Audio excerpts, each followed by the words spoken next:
manifestación. Damos la palabra a la representación de la Ligue Internacional contra el Racismo y el Antisemitismo. Tiene la palabra la representante o el representante de esta. Merci, Monsieur le Président.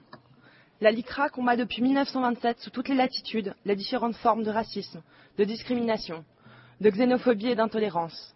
Attentive depuis sa création à toute manipulation des concepts visant à détourner le sens originel de la Déclaration universelle des droits de l'homme, la LICRA ne peut que se réjouir du rapport de M. Mungwai. Nous regrettons toutefois que les concepts d'islamophobie et de diffamation des religions, qui relèvent d'une morale répressive et régressiste, gagnent du terrain.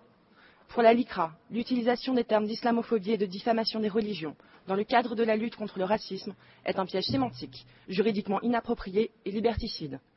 La terminologie islamophobie induit en effet un amalgame dangereux entre protection légitime des croyants et protection abusive du dogme religieux. Si le racisme anti-musulman et anti-arabe est une réalité qui doit être combattue, ce combat ne doit pas se confondre avec la défense d'une religion. Comme l'a réaffirmé aujourd'hui le rapporteur spécial, la protection d'une idéologie, quelle qu'elle soit, ne doit pas relever d'un concept juridique.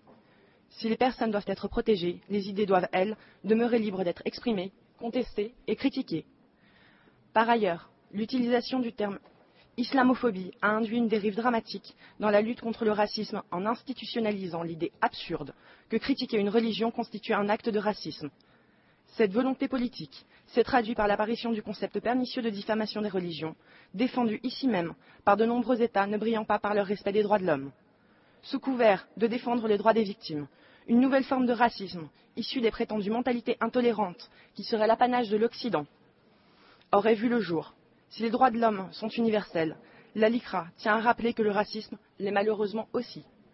Véritable manœuvre visant à introduire l'incrimination archaïque et liberticide du délit de blasphème, les résolutions successives criminalisant la diffamation des religions ont toutes été adoptées par ce Conseil au mépris manifeste du droit à la libre expression.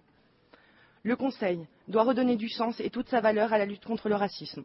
Le basculement de paradigme réclamé par le rapporteur spécial, passage du concept moral de diffamation des religions à celui juridique d'appel à la haine religieuse constituant une incitation à la discrimination et à la violence contre une personne ou un groupe de personnes est en ce sens impératif.